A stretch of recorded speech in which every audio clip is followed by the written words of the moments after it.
साथियों नमस्कार। मिशन विद्यादान के डिजिटल प्लेटफॉर्म पर आपका एक बार फिर से स्वागत है। साथियों आज के सेशन में अपन करेंगे night of the scorpion poem by Nissim Ezekiel.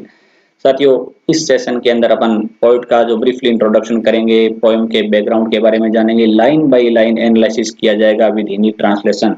साथियों इसके अंदर कौन सी लिटरेरी डिवाइसेस का यूज किया है उसके बारे में भी विस्तार से चर्चा की जाएगी और इसके अंदर कौन से पोएम के थीम है उसके बारे में अपन बात करेंगे। साथियों आपको बता देना चाहूंगा कि पोएम तो बिल्कुल वो के है इसकी सिंपल है, लेकिन इसके जो पोएट ने क्या बहुत टाइप के 15 प्लस टाइप के लिटरेरी डिवाइसेस का यूज किया है जो हमारे लिए बहुत ही इंपॉर्टेंट रहने वाला है। इसके साथ ही अपन इसको चर्चा करेंगे कि इस पोएम का जो पीडीएफ है, नोट्स है, वो कहाँ प्राप्त होगा आपको, तो इस सेशन में आपको बताया जाएगा। इसके साथ ही मैं आशा भी करता हूँ कि पोएम जब आप पढ़ रहे हो ना, क्लास ये अटेंड कर रहे हो, तो आपके पास टेक्स्ट होना जरूरी है साथियों, ताकि उस टेक्स्ट में आप इंपॉर्टेंट चीजें नोट डाउन कर लो। तो साथियों आज के सेशन की शुरुआत करते हैं अपन पोएट के इंट्रोडक्शन से। साथियों पोएट निशिम एजकिल है, उनका जन्म 14 दिसंबर 1924 को मुंबई के अंदर हुआ था। इनकी जो डेथ है वो 9 जनवरी 2004 को मुंबई के अंदर हुई थी। साथियों इनकी जो अर्ली एजुकेशन भी मुंबई के अंदर हुई थी और हायर एजुकेशन उन्होंने लंदन से प्राप्त की थी। साथियों ये ऑक्यूपेशन इनका यानी पेशा इनका क्या था? An Indian Jewish poet. ये इंडियन जूइश पोइट थे साथियों, प्ले राइट थे, एडिटर थे, यानी काफी न्यूज जो रेपुटेड न्यूज़पेपर थे उनका एडिटर रहे ये, आर्ट क्रिटिक थे। इंडियन जूइश का मतलब है साथियों कि ये भारत में इनका जन्म हुआ था, लेकिन इनका परिवार है यहूदी था। और ये इनका जो परिवार है यहूदी है, ये कहाँ से आए थे? इजराइल से आए थे। इजराइल से जब ब्रिटिशर्स अपनी इंडिया पे शासन कर रहे थे तब के टाइम ये आए थे इंडिया के अंदर, माइग्रेट करके इजराइल से। तो ये इनकी जो ये यहूदी है ये बॉम्बे के अंदर बस गए और उनकी जो लैंग्वेज है वो मराठी हो गई, ये मराठी बोलते थे। तो इसी कम्युनिटी को बेने इजराइल बोलते थे, यानी जो निशिम एजकिल की जो कम्युनिटी है उसको बेने इजराइल के नाम से जाना जाता था।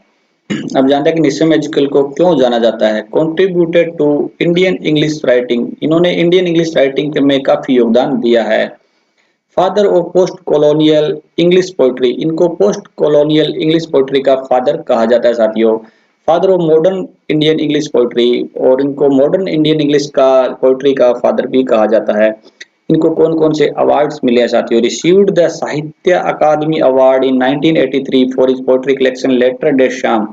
साथियों लेटर डे शाम के लिए इनको 1983 के अंदर साहित्य अकादमी अवार्ड, जो अपना सर्वोच्च अवार्ड माना जाता है साहित्य के क्षेत्र में इंडिया का, वो मिला हुआ है उनको। और कौन सी रचना के लिए मिला हुआ है? लेटर डे शाम इनका कलेक्शन था उसके लिए मिला हुआ है। शाम होता है साथियों प्रेज, किसी देवी देवताओं की प्रेज करना, मतलब प्रशंसा करना, उसके बारे में ये जो कलेक्शन है वो है। इसके 5 साल बाद साथियों इनको 1988 में जो इंडियन इंग्लिश राइटिंग के अंदर अपना कंट्रीब्यूशन देने के लिए पद्मश्री अवार्ड से भी नवाजा गया। अब साथियों अपन जानेंगे निशिम एजकिल के मेजर वर्क्स के बारे में। साथियों इनकी जो बुक्स है इसमें फर्स्ट बुक थी वो थी टाइम टू चेंज इन 1952, यानी 1952 में टाइम टू चेंज है वो पब्लिश हुई थी। इसके बाद 60 पोएम्स है, the discovery of India, the third, the unfinished man, the exact name, hymns in darkness, latter day psalms, collected poems इनकी अदर इंपॉर्टेंट बुक्स है साथियों। इनके जो प्लेज है वो थे the 3 plays, do not call it suicide. इनको इनकी जो पोएम्स है साथियों वो थी enterprise, entertainment, a time to change, the professor, night of the scorpion. इसमें पोएम्स के अंदर आपको मैं बता दूं साथियों भी एंटरप्राइज, एंटरटेनमेंट और नाइट ऑफ द स्कॉर्पियन बहुत ज्यादा बेस्ट इनकी पोएम है और बहुत ज्यादा फेमस पोएम है साथियों। साथियों अब अपन जानते हैं poem night of the scorpion के बारे में। साथियों पोएम है उसका पब्लिकेशन किया गया था 1965 के अंदर। निशिम एजकिल का एक कलेक्शन आया था एग्जैक्ट नेम, इसमें काफी पोएम्स थी, उसके अंदर नाइट ऑफ द स्कॉर्पियन को पब्लिश किया गया। It is a narrative poem. साथियों एक नैरेटिव पोएम है। नैरेटिव पोएम मींस जिस प्रकार एक कहानी बताई जाती है ना, उस तरीके से इस पोएम के अंदर एक घटना का जिक्र किया गया है। रिटन इन फ्री वर्स, साथियों ये फ्री वर्स के अंदर लिखी गई है। No rhyme scheme and meter, क्योंकि इसके अंदर किसी प्रकार का राइम स्कीम और मीटर नहीं है। The text consist of a total 48 lines of varying lengths packed into a single stanza.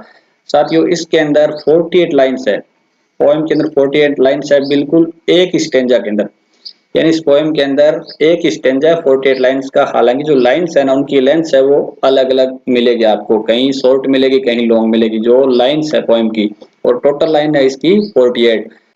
साथियों अब अपन जानेंगे कि पोएम के अंदर पोएट ने कौन सी जो इंसिडेंट है उसको डिस्क्राइब किया है। The poem is about the night when a woman, the poet's mother in a poor village in India, is stung by a scorpion. साथियों पोएम है वो एक पूर इंडियन विलेज है, उसका सीन है एक नाइट का, रात्रि का सीन है जिसमें पोइट की माँ है ना, उसके क्या एक बिच्छू खा जाता है। हर concern neighbours come to offer advice and help, और उसके जो प्रवाह करने वाले चिंता करने वाले जो पड़ोसी है वो सहायता करने के लिए आ जाते हैं, सलाह देने के लिए आ जाते हैं। अमूमन ये अपने गांव में हेल्प करने के लिए एक दूसरे के लिए आते हैं, उसी तरीके से वो हेल्प करने के लिए आ जाते हैं। The neighbours, her husband and the local holy man try different cures, उसके हस्बैंड है, उसके जो नेबर्स पड़ोसी है और लोकल होली मैन वहाँ के एक लोकल उनका तांत्रिक है, वो सभी क्या करते हैं अलग अलग तरीके से ट्रीटमेंट करते हैं। Time proves to be the best healer, लेकिन सभी के ट्रीटमेंट फेल हो जाते हैं, सिर्फ टाइम है ना वही सही प्रूव होता है कि उससे वो ठीक होती है। After 20 hours it lost its sting, 20 घंटे बाद उसका जहर है वो कम हो जाता है, खत्म हो जाता है। After her ordeal the mother is merely thankful that the scorpion stung her nor the children, उसकी जब अग्नि परीक्षा के बाद माँ सिर्फ इतना कहती है कि भगवान का शुक्र है, थैंकफुल है वो भगवान को कि उसने उसे काट लिया और उसके बच्चों को छोड़ दिया। तो ये इसका लास्ट केंद्र है, वे अपन को पता चलता है कि पोइट है वो उसको पता चलता है कि एक माँ है ना उसका कितना निस्वार्थ प्रेम होता है एक बच्चे के लिए। तो पोइट इसमें ये बताना चाहता है। साथियों इस पोएम के अंदर रेनकार्नेशन का पोइट ने यूज किया है। साथियों रेनकार्नेशन होता है साथियों पुनर्जन्म। हिंदू बिलीफ है अपना, हिंदुओं में ये माना जाता है कि जो व्यक्ति है ना उसका पुनर्जन्म होता है। अगर वो अच्छे कर्म करता है तो उसको अच्छी योनि के अंदर उसको अच्छे आगे सुख मिलेंगे, और अगर वो बुरा करता है तो उसको आगे बुरे परिणाम भुगतने पड़ते हैं। तो इस चीज का जो रेनकार्नेशन है इसका इसने पोइट ने यूज किया है, जो अपन पोएम में पढ़ने वाले हैं। तो साथियों अब अपन शुरुआत करते हैं पोएम से। जो टेक्स्ट है आप अपना अपने पास रखिए और उसमें इंपॉर्टेंट चीजें वो नोट डाउन करें। तो साथियों पोएम की शुरुआत करने से पहले वापस आपको बता देना चाहता हूँ कि जो ये पोएम है ना, ये जो पोइट है उसकी एक चाइल्डहुड की एक इंसिडेंट है जिसको अपन को ये इस पोएम के अंदर डिस्क्राइब करेगा, रिवील करेगा।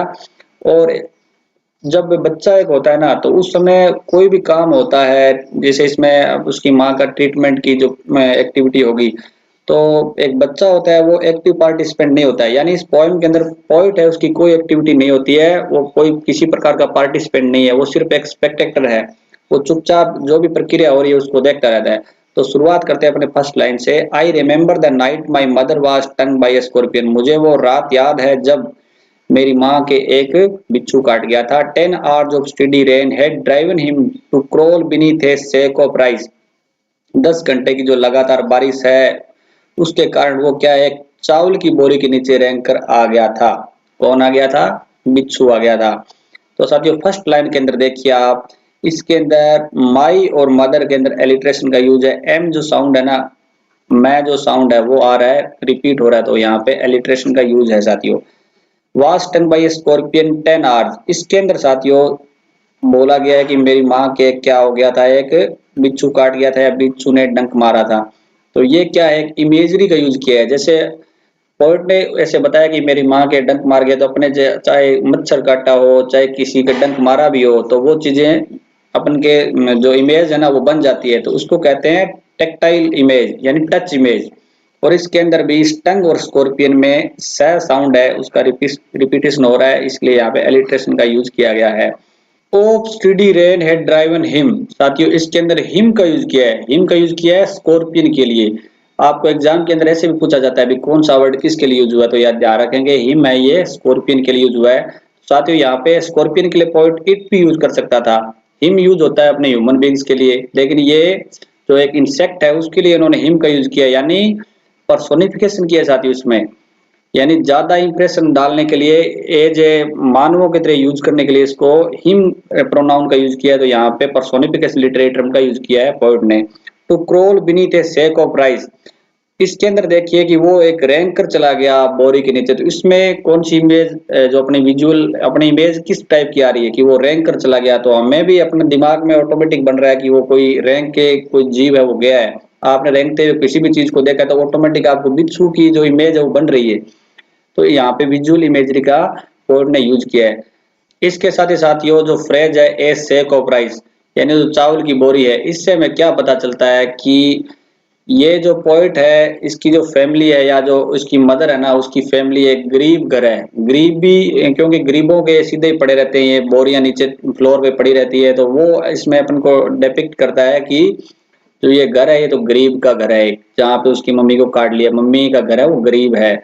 नेक्स्ट लाइन पढ़ते हैं साथियों। Parting with his poison flash of diabolic tail in the dark room he risk the rain again.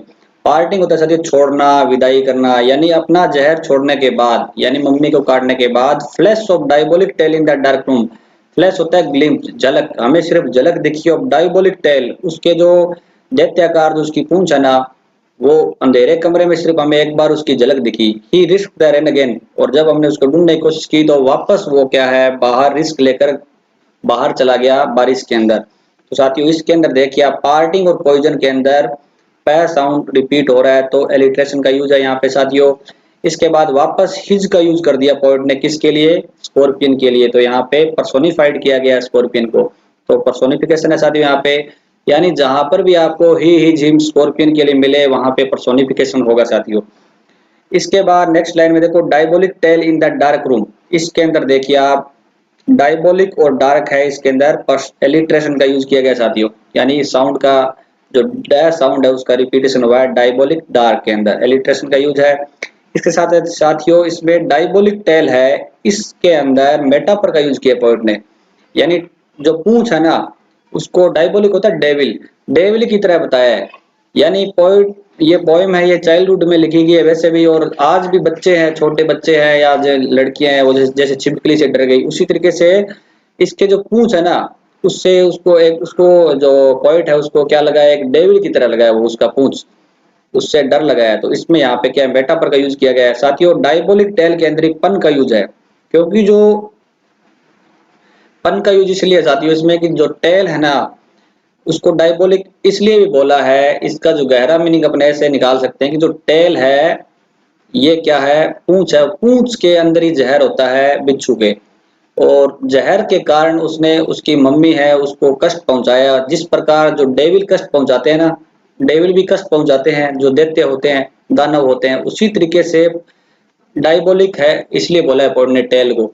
तो यहाँ पे पन भी है। अब एग्जाम में आपके डायबोलिक टेल में जब आपसे पूछा जाए और ऑप्शन में दोनों होना, तब आपको पहले मेटाफर करना चाहती हूँ, ऑप्शन में मेटाफर नहीं है तो आपको पन को सिलेक्ट करना है, ये बात आप ध्यान रखोगे। नेक्स्ट लाइन में ही रिस्क द रेन अगेन के अंदर देखिए आप, रिस्क और रेन के अंदर एलिट्रेशन का यूज है साथियों।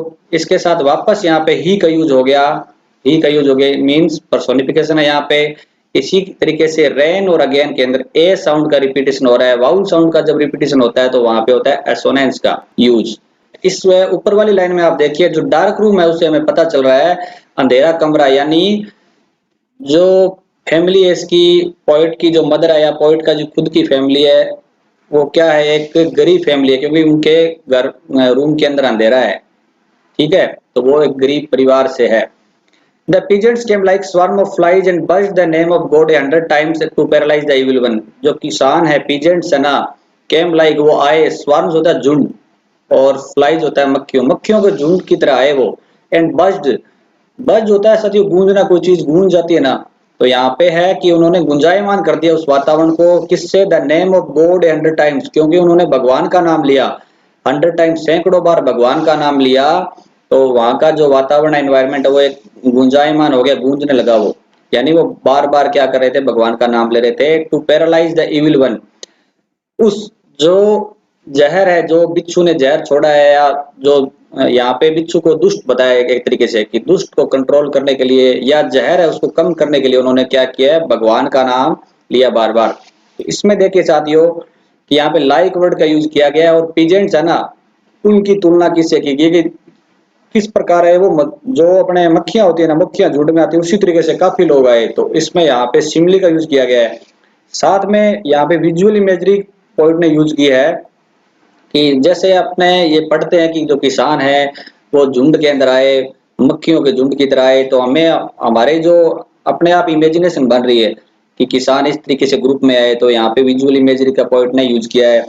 इसके बाद सेकंड लाइन के अंदर देखो, बज्ड वर्ड है ना, यानी गूंजना, यानी गूंजने से में हमारे जो पता चल रहा है कि अपने ये साउंड है ना, साउंड का एक वर्ड है, और जब ऐसे साउंड के वर्ड जब अपने आ जाए तो वहां पे कौन सा लिटरेटम होता है, वहां पे होता है ओनोमेटोपोइया। और साउंड इमेजरी है इसके अंदर, जो हमारा साउंड का सेंस है उसके अंदर अपन इसको यूज कर रहे हैं, तो साउंड की इमेजरी तो है यहाँ पे, इसके साथ साथ ओनोमेटोपोइया यानी ध्वनि अनुकरणात्मक जो लिटरेटम होता है, अलंकार होता है, वो यहाँ पे है बज्ड वर्ड के अंदर।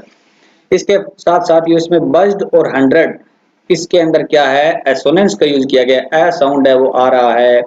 इसके बाद यहाँ पे the name of God A 100 times, A 100 times के अंदर क्या है, हाइपरबली का यूज किया गया साथियों। हाइपरबली होता है अतिशयोक्ति करना, बढ़ा चढ़ा के बात को कहना। अब कोई जरूरी है क्या कि सैकड़ों बार भगवान का नाम लिया, तो ये इम्फेसाइज करने के लिए पॉइंट ने यूज किया है हाइपरबली, यहाँ पे भी सैकड़ों बार भगवान का नाम लिया। नेक्स्ट लाइन के अंदर साथियों द इविल वन है, इसके अंदर क्या है, मेटाफर का यूज किया पॉइंट ने, यानी जो बिच्छू है उसने क्या किया, उसकी माँ को कष्ट पहुंचाया है और इसलिए इसको यहाँ पे इविल वन एक यानी बुरा प्राणी कहा है पॉइंट ने, तो यहाँ पे मेटाफर का यूज कर दिया है। अब नेक्स्ट लाइन देखते हैं साथियों, with candles and with lanterns throwing giant scorpion shadows on mud back walls they search for him he was not found.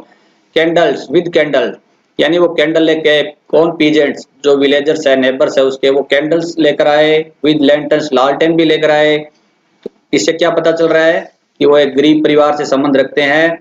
Throwing giant scorpion shadows, वो क्या कर रहे थे, जायंट होता था तो बड़ी बड़ी क्या कर रहे थे, वो स्कॉर्पियन शैडोज बना रहे थे। जिस प्रकार एक स्कॉर्पियन होता है उसी की बड़ी वो क्या कर रहे थे, छाया बना रहे थे on the mud back walls, उन कच्ची दीवारों के ऊपर। दे सर्च फॉर हिम, वो उन्होंने उसको तलाश किया, ही वाज नॉट फाउंड, लेकिन वो नहीं मिला। यानी रात्रि को क्या लालटेन है या जो मोमबत्ती है उसकी रोशनी का क्या अपन खुद होंगे ना, तो हमारी जो छाया है वो बहुत ज्यादा, जितनी वो अपने पास नजदीक होती है ना लालटेन या जो मोमबत्ती है, तो उतने ही दूसरी साइड के अंदर अपनी छाया बड़ी बनती है। तो पॉइंट ने कहा है कि उनकी जो छाया, जो झुंड है ना उनके पास, जो कैंडल्स थी लैंटर्न थी, तो उनसे क्या है, उनकी छाया भी स्कॉर्पियन जैसी लग रही थी, बड़े बड़े स्कॉर्पियन जैसी। ठीक है, तो फर्स्ट लाइन के अंदर देखिए अपन कैंडल्स और लैंटर्न्स के अंदर क्या है, एसोनेंस का यूज किया गया साथियों। और विद है ना उसका रिपीटेशन हुआ है, 2 बार आ गया विद एक ही लाइन में, तो रिपीटेशन का यूज कर दिया गया है। नेक्स्ट लाइन के देखो, throwing giant scorpion shadows, scorpion और शैडोज के अंदर क्या है, एलिट्रेशन का यूज किया गया है। और इसके साथ ही क्या है, यहाँ पे मेटाफर का यूज किया गया साथियों। जायंट स्कॉर्पियन शैडोज किसको बताया गया, जो व्यक्ति वहां पे आए हैं उनकी शेडोज को एक बड़ी स्कॉर्पियन की शेडोज के तुलना की गई उससे, यानी जिस तरीके से एक स्कॉर्पियन होता है उसी तरीके से उसकी शेडो, उनकी जो विलेजर्स है उनकी शेडोज के साथ भी क्या है, तुलना कर दी गई है। ये तुलना मतलब क्यों की गई है साथियों, कि बच्चे होते हैं ना वो छाया से भी डरते हैं, बचपन में आप भी डरते होंगे, बच्चे होते हैं वो छाया से भी डरते हैं, तो उस बच्चे को मतलब अपने पॉइंट है उस एक चाइल्डहुड में था, तो जिस तरीके से उसको लग रहा था कि ये छाया भी उसको एक स्कॉर्पियन जैसी लग रही थी, यानी पॉइंट है वहां पे डरा हुआ था। नेक्स्ट लाइन में देखते हैं, मड बैग्ड वॉल्स है ना, जो यहाँ पे आपको कई जगह मड बैग्ड मिलेगा, कहीं आपको सन बैग्ड भी मिलेगा। तो मड बैग्ड वॉल्स है ना, मड होता है साथियों मिट्टी, और बैग्ड होता है किसी चीज को तपाकर बनाना। मिट्टी को तपाकर क्या बनाई जाती है, ईंटें बनाई जाती है। तो मड बैग्ड है ना वो ईंटों की दीवार है, यहाँ पे इसका अर्थ है मड बैग्ड मींस ईंटों की दीवार, ब्रिक्स। तो एपिथेट का यूज किया गया साथियों, मड बैग्ड मींस ब्रिक्स, तो यहाँ पे एपिथेट का यूज किया गया। अब कई जगह आपको ना मड बैग्ड की जगह वो सन बैग्ड मिलेगा, यानी इस टेक्स्ट के अंदर अलग अलग जगह पे आपको पोएम है ना इसकी ये लाइन अलग अलग मिलेगी। मड बैग्ड यहाँ पे कई जगह मड बैग्ड मिलेगा, तो मड बैग्ड के अंदर भी क्या एपिथेट है, और कई जगह आपको मिलेगा सन बैग्ड, मड की जगह सन मिलेगा, यानी सूरज के द्वारा तपाई हुई। तो वहां पे आपका मीनिंग ये होना चाहिए कि दिन के अंदर वहां पे गर्मी पड़ी है और गर्मी को क्या है उस दीवार ने अवशोषण कर लिया उसका, तो शाम को क्या एकदम बारिश आई है, तब पॉइंट को लगाया कि जो दीवार अभी भी क्या है गर्म पड़ी है, तो इसलिए यहाँ पे वहां पर भी आपको एपिथेट का यूज करना है। सन बैक्ड आ जाए तो भी एपिथेट है वहां पे, क्योंकि मीनिंग है एक नया निकल के आ रहा है। और उसको सर्च किया वो नहीं मिला, तो यहाँ पे देखिए हिम, ये दे किसके लिए है बताइए आप, दे आया उन पीजेंट्स के लिए, और हिम किसके लिए है, यहाँ पे हिम आया स्कॉर्पियन के लिए, और ही भी किसके लिए है, स्कॉर्पियन के लिए। तो यहाँ पे भी क्या है पर्सोनिफिकेशन का यूज किया गया है। मैंने आपको बताया भी ही हिम जब स्कॉर्पियन के लिए आए तो आपको पर्सोनिफिकेशन करना है। नेक्स्ट लाइन पढ़ते हैं साथियों, they clicked their tongues with every movement that the scorpion made his poison moved in mother's blood, they said may he sit still, they said, they clicked their tongues, उन्होंने क्या है अपनी जुबानें चलानी शुरू कर दी विद एवरी मूवमेंट, की प्रत्येक movement को that the scorpion made, scorpion प्रत्येक जो मूवमेंट करेगा हलचल करेगा तो उसका जहर है ना माँ के ब्लड के अंदर भी हलचल करेगा। उन्होंने कहा, और उन्होंने ये भी कहा कि वो क्या हो जाए, स्थिर हो जाए, एक जगह रुक जाए, वो शांत हो जाए, दे सेड उन्होंने कहा। तो इसके अंदर साथियों देखिए जो क्लिक्ड वर्ड है ना, ये क्या है, एक साउंड से रिलेटेड वर्ड है, इसलिए यहाँ पे ओनोमेटोपोइया का यूज किया गया है। इसके बाद जो थर्ड लाइन है इसकी, his poison moved in mother's blood, इसके अंदर देखिए मदर और ब्लड, मदर ब्लड के अंदर ए साउंड की रिपीटेशन हो रहा है, इसलिए एसोनेंस का यूज है, वाउल साउंड का यूज रिपीटेशन हो रहा है यहाँ पे। इसके साथ ही साथियों जब भी कभी जो लाइन होती है, शुरुआत की लाइन के जो वर्ड है वो अगली लाइन के अंदर आ जाते हैं तो उसको अपन सिमिलर वर्ड आ जाते हैं, उसको क्या कहते हैं अपन, सेम वर्ड आ जाते हैं तो उसको कहते हैं एनाफोरा। लेकिन अगर लास्ट वर्ड सेम आ जाते हैं तो उसको कहते हैं एपिफोरा या एपिस्ट्रोफी, एपिफोरा या एपिस्ट्रोफी। तो यहाँ पे देखिए आप दे सेड, तो यहाँ पे क्या है, एपिफोरा लिटरेरी डिवाइसेस का यूज किया गया साथियों। इस लाइन के अंदर में ही सिट स्टिल के अंदर, सिट और स्टिल के अंदर देखिए आप शेयर साउंड का रिपीटेशन हो रहा है तो एलिट्रेशन का यूज है। उसी तरीके से ई साउंड है जो सिट और स्टिल के अंदर एसोनेंस का यूज किया गया है। इसके साथ ही आपको ध्यान होना चाहिए दे वर्ड है वो किसके लिए आया है, पीजेंट्स के लिए आया है, देयर वर्ड भी पीजेंट्स के लिए आया है, और हिज किसके लिए यहाँ पे, हिज आया है स्कॉर्पियन के लिए, तो यहाँ पे भी पर्सोनिफिकेशन का यूज किया गया, ये भी बात ध्यान रखोगे आप। और दे वापस किसके लिए आया है, यहाँ पे विलेजर्स के लिए, पीजेंट्स के लिए आया है। और ही वर्ड किसके लिए आया वापस, ये स्कॉर्पियन के लिए आया, दे वर्ड है वापस पीजेंट्स के लिए है। अब इन लाइंस के अंदर आपने एक बात नोट कर ली होगी कि गांव वालों ने क्या कहा है कि बिच्छू ने काट लिया, कोई बात नहीं, लेकिन गांव वाले कह रहे हैं कि बिच्छू इधर उधर हलचल करेगा, उसके कारण क्या है, माँ के बॉडी के अंदर जहर है वो भी मूवमेंट करेगा। तो ये कहाँ की बात है भाई, यानी ये एकमात्र क्या है, अंधविश्वास है जो अपन पॉइंट है अपन को दिखाना चाहते हैं। गांव वाले क्या है, सुपरस्टिशियस है, ये वो क्या है, बिलीव करते हैं अंधविश्वासों के अंदर। तो ये आप नोट कर लोगे कि अंधविश्वास ये गांव वाले। नेक्स्ट देखते हैं, may the sins of your previous birth be burned away tonight they said, उन्होंने कहा कि तुम्हारे जो पाप है ना, पिछले जन्मों के पाप है वो भी आज नष्ट हो जाएंगे। यानी तुम्हारे को काटा है ना आज इस स्कॉर्पियन ने, तो तुम्हारे पिछले जन्मों के कोई भी पाप थे ना वो सारे के सारे आज क्या हो जाएंगे, नष्ट हो जाएंगे उन्होंने कहा। तो इसमें भी क्या है, अंधविश्वास दिख रहा है। मे your suffering decrease the misfortunes of your next birth they said, उन्होंने कहा कि जो आज ये तुम्हारे जो कष्ट है ना वो क्या कर देंगे, भविष्य अगले जन्म में जो आपको कोई भी मिसफॉर्चून होता तो वो भी क्या हो जाएंगे, मिसफॉर्चून कम हो जाएंगे। यानी कोई भी ऐसी बुरी चीज आपके साथ घटना घटती ना वो नहीं होगी आपके अगले जन्म के अंदर भी।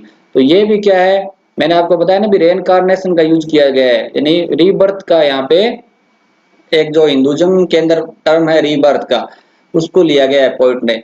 तो पोइट ने ये बताया है कि गांव वाले कह रहे हैं कि आप पिछले जन्म और अगले जन्म दोनों के आपके पाप धुल जाएंगे भाई, अगले में आपको किसी प्रकार की कोई बुरा आपके साथ नहीं होगा और पिछले जन्मों के पाप है वो धुल जाएंगे। तो ये भी क्या एक अंधविश्वास मात्र है। तो इसमें आप फर्स्ट लाइन में देखिए जो वर्ड है मे, और थर्ड लाइन में मे, यानी मे से क्या है, सेंटेंस की शुरुआत हो रही है, लाइन की शुरुआत हो रही है। तो यहाँ पे क्या है, जब सेम वर्ड से शुरुआत होती है वहां पे होता है एनाफोरा, और जो लास्ट वर्ड सेम होता है यानी दे सेड और दे सेड, और लास्ट लाइन के अंदर भी दे सेड था तो वहां पे बताया था आपको भी एपिफोरा होता है या इसको एपिस्ट्रोफी कहते हैं। इसी तरीके से यहाँ पे देखिए आप नेक्स्ट और प्रीवियस, यहाँ पे तो प्रीवियस वर्ड है और यहाँ पे नेक्स्ट है, यानी एंटोनिम का भी यूज है, एक साथ ही विलोम शब्द यूज किए गए। इसमें भी आप देख लीजिए भी योर किसके लिए आया है कि तुम्हारे पाप धुल जाएंगे, तुम्हारे पाप। तो योर वर्ड है ना ये पोइट की मदर के लिए आया है, और दे वर्ड आपको पता ही है, यहाँ पे भी योर वर्ड किसके लिए आया है, पोइट की मदर के लिए आया है, और योर नेक्स्ट बर्थ ये भी पोइट की मदर के लिए आया है। नेक्स्ट लाइन पढ़ते हैं, may the sum of all evil balanced in this unreal world against the sum of good become diminished by your pain। तो your word खुद वापस पोइट की मदर के लिए, may the sum of all evil balanced in this unreal world, कि तुम्हारे जो सभी प्रकार की जो बुराई है ना, बुराई है इस मायावी संसार के अंदर, इस जो काल्पनिक अपना जो संसार है, मायावी संसार है, इसके अंदर जो बुराई है ना वो एक बैलेंस हो जाएगी। Against the sum of good become diminished by your pain, कि अच्छाई के मुकाबले जो बुराई है ना, अगर आपने कोई बुराई की है तो अच्छाई के मुकाबले बुराई भी आपकी बैलेंस में हो जाएगी, यानी बुराई है ना वो कम हो जाएगी। किस कारण हो जाएगी, become diminished by your pain, तुम्हारे जो आज इस दर्द को तुम झेल रही हो ना, इससे ये बुराई जो आपने कुछ की है वो भी क्या हो जाएगी, कम हो जाएगी। तो साथियों इसके अंदर आपने देखा अभी एनाफोरा का यूज हो रहा था स्टार्टिंग के अंदर और लास्ट के अंदर हो रहा था एपीफोरा। जब एनाफोरा और एपीफोरा साथ आ जाते हैं ना, तो उसको क्या कहते हैं, सिंप्लोस कहते हैं साथियों। एक ऐसा टर्म है जिसमें एनाफोरा और एपीफोरा का कॉम्बिनेशन है, साथ आ जाते हैं, तो उसमें क्या है, वो लिटरेरी टर्म होता है सिंप्लोस। तो आप इसको भी नोट डाउन कर सकते हैं। इसके साथ इसके अंदर तो कोई ऐसा इंपॉर्टेंट वर्ड है, योर पेन है, तो इसमें आप समझ गए योर पेन है, इसके मदर के लिए यूज हुआ है। तो नेक्स्ट लाइन पढ़ते हैं, may the poison purify your flesh of desire and your spirit of ambition, they said, and they sat around on the floor with my mother in the center, the piece of understanding on each face. May the poison purify your flesh, कि जो ये जहर है ना poison, ये purify कर देगा your flesh of Dzire, कि तुम्हारे जो बॉडीली डिजायर है ना, शारीरिक जो इच्छाएं हैं उनको क्या कर देगा, वो प्योरीफाई कर देगा, शुद्ध कर देगा। And your spirit of ambition, और तुम्हारे जो मानसिक या जो आत्मीय जो महत्वाकांक्षाएं है ना, आपकी इच्छाएं हैं, आत्मा की कोई इच्छाएं हैं, वो भी क्या हो जाएगी, शुद्ध हो जाएगी भाई। दे सेड, उन्होंने कहा, एंड दे सेट अराउंड, और वो बैठ गए ऑन द फ्लोर, फर्श पर, with my mother in the centre, और मेरी माँ बिल्कुल उनके बीच में थी और चारों ओर उनके बैठ गए वो। The peace of understanding on each face, प्रत्येक के चेहरे पे क्या थी, एक शांति छाई हुई थी। तो इसके अंदर आप देखिए फर्स्ट लाइन के अंदर पॉइजन और प्योरीफाई के अंदर एलिट्रेशन का यूज किया गया साथियों। इसके साथ ही यहाँ पे पैराडॉक्स का यूज किया गया। पैराडॉक्स क्या होता है साथियों, विरोधाभासी चीज होती है। कि पॉइजन है ना, जहर तो किसी व्यक्ति को मार देता है, प्योरीफाई कहाँ करता है, तो इसलिए यहाँ पे पैराडॉक्स का यूज किया गया है। इसके बाद जो नेक्स्ट लाइन है, on the floor with my mother in the centre, में ऑन और फ्लोर के अंदर एसोनेंस का यूज हुआ है। ओ वर्ड है, ओ जो वाउल साउंड है उसका रिपीटेशन हो रहा है, और माई और मदर के अंदर एलिट्रेशन का यूज किया गया है। बाद में the peace of understanding on each face, इसके अंदर साथियों आयरनी का यूज किया गया है। आयरनी होता है कि किसी वर्ड को क्या है उस समय मतलब उल्टा बोल देना। तो उस समय इतने ज्यादा लोग हैं तो वो अंडरस्टैंड मतलब एक शांति छा जाएगी क्या वहां पे, शांति बिल्कुल भी नहीं चाहेगी, हो अल्लाह हो रखा होगा। तो यहाँ पे आयरनी का यूज है। एक यहाँ पे आयरनी का ये भी मतलब है कि यहाँ पे जो लोग है ना, वो एक तरीके से सीरियसनेस को बता रहा है। पीस ऑफ अंडरस्टैंडिंग, वो सीरियस भी हो सकते हैं। तो इसलिए यहाँ पे आयरनी की जब किसी को मतलब इतनी ज्यादा प्रॉब्लम है, तो लोग क्या अंडरस्टैंडिंग मतलब ऐसे थोड़ी है कि वो यहाँ पे शांति से समझ से बैठे हैं, नहीं, वो बहुत ज्यादा गंभीर है। तो इसलिए यहाँ पे आयरनी का यूज है। दोनों अर्थ में किसी तरीके से आप ले सकते हो, लेकिन यहाँ पे आयरनी का यूज है। More candles, more lanterns, more neighbours, more insects and the endless rain. अब क्या हुआ, बहुत ज्यादा मोमबत्ती आने लगी, बहुत ज्यादा लालटेन आने लगे। मोर नेबर्स, बहुत ज्यादा नेबर आने लगे, यानी मतलब ज्यादा लोग आगे पड़ोसी और ज्यादा आने लगे। मोर इंसेक्ट्स, और रात्रि को क्या है कि जब भी लालटेन है या ये अपने जो कैंडल है और बारिश का मौसम है, तो क्या होते हैं इंसेक्ट्स, जो कीट पतंगे तो आते ही है, वो भी बहुत ज्यादा आने लगे। एंड द एंडलेस रेन, और जो बारिश है वो असीमित रूप से चल रही थी, लगातार चल रही थी। My mother twisted through and through, groaning on a mat, और मेरी माँ है बार बार वो करवट बदल रही थी। ग्रोनिंग होता है साथियों कराहना, कष्ट से मतलब कराहना रोना, वो वीपिंग कर रही थी, करा रही थी। ऑन ए मैट, एक मैट पर, एक दरी के ऊपर, फर्श पर पड़ी थी वो। इसमें देखिए आप मोर वर्ड है, बार बार आ रहा है, इसका मतलब यहाँ पे रिपीटेशन का यूज है साथियों। इसके साथ ही यहाँ पे एंडलेस रेन है ना, कहता है असीमित बारिश हो रही थी। अब असीमित बारिश होती तो फ्लड आ जाती वहां पे, ठीक है ना, यानी कोई बारिश की सीमा तो होती है। असीमित बारिश का मतलब है कि बारिश रुकी नहीं, बहुत ज्यादा बारिश आ गई, तो इसका मतलब तो वो खत्म हो जाता है सिस्टम, फ्लड आ जाता है। यहाँ पे तो हाइपरबोली का यूज आती शक्ति की है, बहुत ज्यादा लगातार बारिश को बताने के लिए एंडलेस रेन का यूज किया गया है। और मोर वर्ड का बार बार यूज है, तो रिपीटेशन का यूज है यहाँ पे। अगली लाइन के अंदर माई मदर के अंदर देखो एलिट्रेशन का वापस यूज हो गया, और थ्रू एंड थ्रू वापस यहाँ पे रिपीटेशन का यूज है। ग्रोनिंग ऑन मेट के अंदर साथियों ग्रोनिंग वर्ड है, वो भी क्या है, हमारे जो साउंड सेंस को प्रभावित करता है, इसलिए यहाँ पे ओनोमोटोपिया का यूज किया गया है। नेक्स्ट लाइन पढ़ते हैं, my father sceptic rationalist trying every curse and blessing powder mixture herb and hybrid, he even poured a little paraffin upon the bitten toe and put a match to it. My father, मेरे पिताजी, यानी poet के पिताजी। Sceptic, sceptic होता है साथियों जो generally लोग हर चीज पे कोई बिलीव करते हैं ना, उस पे डाउट करना, उसको कहते हैं स्केप्टिक। कि जो डाउटफुल व्यक्ति थे वो हर चीज पे बिलीव नहीं करते थे। रेशनलिस्ट होता है तर्कवादी, वो हमेशा तर्क पे चलने वाले व्यक्ति थे। Trying every curse and blessing, वो प्रत्येक चीज को, जो मेरी माँ है ना, उसको आराम पहुंचाने वाली, और कर्स होता है पीड़ा पहुंचाने वाली, और ब्लेसिंग आराम पहुंचाने वाली चीज का यूज कर रहे थे। पाउडर है, मिक्सचर है, हर्ब एंड हाइब्रिड, पाउडर का, मिश्रण का, किसी का हर्ब जड़ी बूटियों का, और हाइब्रिड मतलब सभी प्रकार की जड़ी बूटियों को मिलाकर वो लगा रहे थे, ट्रीटमेंट कर रहे थे। इसमें देखिए साथियों, आपको जो माई पिताजी है ना, उसको क्या बोला गया है, एक रेस्टलिस्ट बोला गया है और स्केप्टिक बोला गया है। स्केप्टिक होता है अनबिलीव, जो बिलीव नहीं करते किसी के ऊपर। तो यहाँ पे साथियों आयरनी का यूज किया गया, पॉइंट ने आयरनी का यूज किया गया, एक तरीके से दोनों वर्ड यूज कर दिए। एक तो डाउटफुल भी है और बाद में साथ में सभी चीज कर रहे हैं। यहाँ पे अपन को देखा ना, अभी टोटल जो चीज है ना वो कर रहे हैं कि कर्स देने वाली और ब्लेसिंग करने वाले, तो यहाँ पे आयरनी का यूज किया गया है। इसके बाद आप देखिए अगली लाइन के अंदर ना, कर्स और ब्लेसिंग वर्ड है, इसका मतलब एंटोनम है। यहाँ पे दोनों क्या है, एंटोनम है। और जब इस तरीके से एक साथ विरोधाभासी शब्द आते हैं उसको कहते हैं एंटीथेसिस, एंटीथेसिस लिटरेट। अगली लाइन के अंदर हर्ब और हाइब्रिड है, उसमें एलिट्रेशन का यूज किया गया है। इस लाइन को साथियों आप समझो कर्स और ब्लेसिंग को, यानी अपन के कोई चोट लग जाती है तो डॉक्टर किसी टाइप का अपने घाव साफ करने के लिए केमिकल डालते हैं। तो केमिकल डालते हैं, उस केमिकल से एक बार अपन को जलन होती है, जलन होती है तो अपने पीड़ा होती है, यानी वो हमारे, हालांकि हमें आराम देने के लिए, लेकिन एक बार पीड़ा होती है ना। उसी तरीके से फादर कोई ट्रीटमेंट कर रहे थे तो उसमें एक बार पीड़ा भी हो रही थी, और कई जगह अपन इस तरीके के घाव हो जाते हैं, पट्टी कर देते हैं सीधा, या कोई इस तरीके का कोई अपने कोई रोग हो जाता है कि अपन को सीधा आराम पहुंचाने के लिए डॉक्टर मतलब सीधा कोई टेबलेट दे दे और अपन को उसको आराम मिल जाता है ना। उसी तरीके से ये कह रहे हैं कि प्रत्येक प्रकार की कोशिशें जारी थी, उसमें मम्मी को कई बार पीड़ा भी हो रही थी और कई बार आराम भी मिल रहा था, तो वो यूज कर रहे थे वो।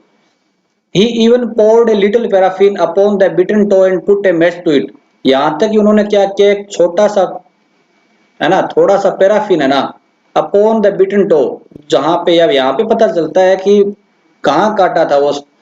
पहले वाले जो पूरे अपने दो तीन अपने स्लाइड में देख लिया कि वहां में ये पता नहीं था कि कहाँ काटा था माँ के, अभी पता चला है हमें कि वो पैर के अंगूठे के काटा है जो स्कॉर्पियन है उसने। तो उन्होंने क्या किया, एक थोड़ा सा पैराफिन लेकर जो काटा गया अंगूठा था माँ का, वहां पे वो पैराफिन डाल दिया, and put a match to it, और माचिस से वहां पे आग लगा दी गई। ठीक है, तो इसीलिए आयरनी का यूज किया गया है कि एक तो वो रेस्ट लिस्ट है, पॉइंट ने कहा है वो रेस्ट लिस्ट है, ठीक है ना, और यहाँ पे खैर आग भी लगा दी देखो, तो इसलिए यहाँ पे आयरनी का यूज किया गया था। तो आप देखिए कि इसके अंदर पोर्ड और पैराफिन के अंदर एलिट्रेशन का यूज किया गया। और पैराफिन क्या होता है साथियों, आप केरोसिन समझ सकते हो पैराफिन को, केरोसिन की भांति एक पैराफिन है, वो एक ज्वलनशील लिक्विड ऑयल होता है, उससे आग लग जाती है और बहुत ज्यादा ज्वलनशील होता है। तो थोड़ा सा उसने डाल के और ऐसे सोचा कि ये जहर है ना, ये जल जाएगा, इस तरीके से उन्होंने आग लगा दी। I watched the flame feeding on my mother, I किसके लिए, यहाँ पे पॉइंट के लिए या जो नरेटर है उसके लिए। I watched the flame feeding on my mother, मैंने देखा कि जो फ्लेम है ना, ज्वाला है, आग है, वो फीडिंग ऑन माई मदर, वो क्या कर रही थी, मेरी माँ को जला रही थी। I watch the holy man perform his rites to tame it the poison with an incantation, मैंने देखा कि होली मैन है ना, वहां पे क्या तांत्रिक को बुला रखा था, तांत्रिक क्या कर रहा था, परफॉर्म हिज राइट्स, वो अपने रिचुअल कर रहा था, अपने अनुष्ठान कर रहा था, टू टेम द पॉइजन, इस जहर को कंट्रोल करने के लिए, विद एन इनकेंटेशन, अपने मंत्रोच्चार के द्वारा। वहां पे एक बाबा जी भी आए हुए थे, तांत्रिक भी आए हुए थे, वो भी क्या कर रहे थे, अपने अनुष्ठान कर रहे थे ताकि जहर को नियंत्रित किया जाए। तो साथियों इसके अंदर देखिए आई वर्ड है, उसको मैंने आपको बताया कि ये पॉइंट के लिए है। इसमें फ्लेम और फीडिंग है ना, इसमें एलिट्रेशन का यूज किया गया है। इसके साथ यहाँ पे पर्सोनिफिकेशन का यूज किया गया साथियों। अब फ्लेम है ना, उसको पर्सोनिफाइड किया गया है। फ्लेम कभी फीड कर सकती है क्या, आग है, किसी को मतलब खा सकती है क्या, नहीं खा सकती, इसलिए यहाँ पे वो जला सकती है, लेकिन यहाँ पे जलाने से पहले इसने क्या, अपने को जलाने का तो अपने सेंस लिया है, लेकिन पोइट ने कहा है फ्लेम फीडिंग, इसलिए यहाँ पे क्या है, पर्सोनिफिकेशन का यूज किया गया साथियों। इसके बाद साथियों इसमें ना फ्लेम फीडिंग के अंदर पन का यूज किया गया है। अब पन होता है साथियों गहरा जो अर्थ है ना वो निकालना। अभी इसमें पोइट ने कहा है कि आग है, मेरी माँ के जो अंगूठा है उसको जला रही थी, लेकिन हालांकि जल क्या चीज रही थी, किससे जल रही थी आग, आग जल रही थी साथियों पैराफिन से, और जलाने की कोशिश हो रही थी पॉइजन को, यानी जो पोइट के जो फादर है वो तो क्या जलाना चाह रहे थे, जहर को जलाना चाह रहे थे ना, और जल आग रही थी वो पैराफिन के कारण जल रही थी। तो यहाँ पे क्या है, पन का यूज किया गया साथियों। इसके बाद नेक्स्ट लाइन है, holy man perform his rites to tame the poison with an incantation. इसके अंदर साथियों मेटाफर का यूज किया गया है। मेटाफर क्यों यूज किया गया है कि जो टेम वर्ड है ना साथियों, वो वाइल्ड क्रिएचर्स है, कोई वाइल्ड जो एनिमल्स है उनको कंट्रोल में करने के लिए किया जाता है। जिस प्रकार क्या है कि वाइल्ड एनिमल्स को कंट्रोल किया जाता है ना, उस तरीके से जो होली मैन है यानी जो तांत्रिक है, उसके अनुष्ठान है ना, उसके जो रिचुअल्स है, वो किसके लिए मतलब नियंत्रित करने को कर रहे हैं, वो पॉइजन को, उस जहर को नियंत्रित करने के लिए उसका यूज किया जा रहा है। तो आप ऐसे समझे कि जो इसकी मेटाफर कहाँ पर है, होली मैन का जो रिचुअल्स है ना, अनुष्ठान है, उसकी तुलना की गई है। एक मतलब कंट्रोल करने से तुलना की गई है कि वो कंट्रोल करते हैं। जिस प्रकार से कोई अलग अलग तरीके से वाइल्ड एनिमल्स को कंट्रोल किया जाता है, उसी तरीके से ये क्या कर रहा है, पॉइजन को कंट्रोल कर रहा है अपने मंत्रोच्चार से या अपने अनुष्ठान से। नेक्स्ट लाइन पढ़ते हैं साथियों, after 20 hours it lost its sting. 20 घंटे के बाद इसका जो डंक है ना वो खत्म हो गया, यानी इसका जो जहर है वो खत्म हो गया। कितने टाइम लगा, 20 घंटे बाद। माई मदर ओनली सेड, मेरी माँ ने सिर्फ इतने कहा, यानी माँ को होश आ गया, उन्होंने कहा thank God the scorpion picked on me, कि भगवान का शुक्र है कि स्कॉर्पियन ने क्या है, मुझे काटा था, एंड स्पेयर्ड माई चिल्ड्रन, कि मेरे बच्चों को छोड़ दिया। तो साथियों एक तो इसमें देखना कि इतने ट्रीटमेंट किए गए थे, उन ट्रीटमेंट का कोई असर नहीं हुआ था। सिर्फ जो टाइम है ना, जब टाइम बीता तो अपने आप ये सही हो गया, अपने शरीर में एंटीबॉडी बनी जाती है, अपन को पता ही है। तो उसी तरीके से टाइम लग गया, 20 घंटों बाद ये ऑटोमेटिक सही होगी। जो किसी प्रकार के जो ट्रीटमेंट वो काम नहीं आए थे। साथ में इसमें ना एकदम ही चेंज होती है, हो जाती है स्टोरी की लास्ट के अंदर, कि मदर है ना वो कोई इस प्रकार की कंप्लेन नहीं करती है, ना तो बिच्छू से करती है, ना भगवान को कहती है मेरे क्यों काटा। उसने कहा भगवान का शुक्र है कि मुझे काट लिया, मेरे बच्चों को छोड़ दिया। यानी पता चल रहा है कि एक माँ का अपने बच्चों के प्रति कितना प्रेम होता है। इसके साथ ही एक इसमें ये और होता है कि जो स्कॉर्पियन होते हैं ना, उनका जो जहर बच्चों के लिए और बुजुर्गों के लिए काफी नुकसानदायक होता है, उनकी जान भी जा सकती है। इसीलिए माँ ने कहा है कि मुझे काट लिया, भगवान का शुक्र है, मेरे बच्चों को उसने छोड़ दिया। अब साथियों अपन इसका देखते हैं कि इसमें कौन कौन से थीम है। जो थीम है इसकी यानी विषय वस्तु क्या है। सबसे पहला थीम साथियों पोइट ने डाला है सुपरस्टिशंस एंड फेथ। इसके अंदर अपन को गांव वालों के जो अंधविश्वास है उसकी अपन को झलक मिली है ना। तो यहाँ पे अगर सीधा भी आ जाए सुपरस्टिशंस तो भी आप कर सकते हो, या ग्लिम्स ऑफ सुपरस्टिशंस।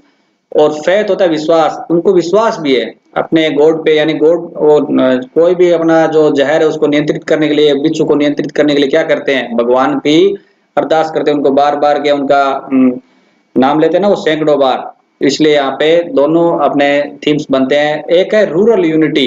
आपने देखा होगा कि गाँव के अंदर आज भी हेल्प करने के लिए लोग आ जाते हैं। तो यहाँ पे पोइट ने भी दिखाया है अपन को कि रूरल यूनिटी भी है, गांव वालों के अंदर बहुत यूनिटी होती है, एक दूसरे के काम आते हैं। और इस पोइट के पिताजी एक रेशनल व्यक्ति है, रेशनलिस्ट है वो, तो रेशनलिटी भी दिखाई है यहाँ पे भी, तार्किकता है उनके अंदर। ठीक है, तो यहाँ पे रेशनलिटी भी है और इंडियननेस दिखाई है पोइट ने साथियों इस पोएम के अंदर। यानी खुद पोइट एक ज्यूइश है, यहूदी है, लेकिन उसने एक तो रेनकार्नेशन का जो थीम है पुनर्जन्म वाला वो उसने डाला है, हिंदुइज्म के जो मंत्रोच्चार है वो उसने अपन को डाला है। तो इंडियननेस इसमें दिखती है, पूरी फैमिली दिखती है भारत की। इसके साथ ही नेक्स्ट जो इंपॉर्टेंट थीम है साथियों, unconditional love of a mother, selfless love of a mother, यानी बिना किसी शर्त के प्रेम माँ ही करती है, निस्वार्थ भाव से जो प्रेम है वो एक माँ ही करती है। तो साथियों अगर आपको भी लगता है कि माँ निस्वार्थ भाव से प्रेम करती है तो बिल्कुल है ना एक लाइक करना और चैनल को सब्सक्राइब जरूर करना। इसके साथ ही साथियों अगर आपको इस पोएम के पीडीएफ नोट्स चाहिए, अगर आपको इसका पीडीएफ चाहिए तो आप टेलीग्राम पर विजिट करें और वहां पे सर्च बॉक्स में लिखें मिशन विद्यादान और चैनल के अंदर फाइल सेक्शन में जाकर वहां पर सर्च करें नाइट ऑफ द स्कॉर्पियन, तो आपको नोट्स प्रोवाइड हो जाएंगे।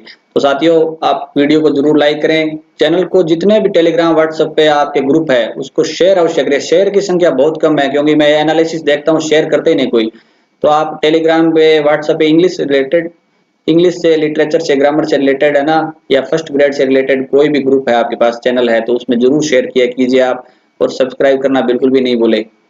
और इसके साथ ही अगर आप नोटिफिकेशन बेल इसका दबाओगे साथियों तो आपको मैं जब भी इस पोएम की एमसीक्यूज है ना वो डालूंगा, अपलोड करूंगा, तो आपको नोटिफिकेशन भी मिल जाएगा। तो आप क्या कीजिए, जो नोटिफिकेशन बेल है उसको भी प्रेस कीजिए।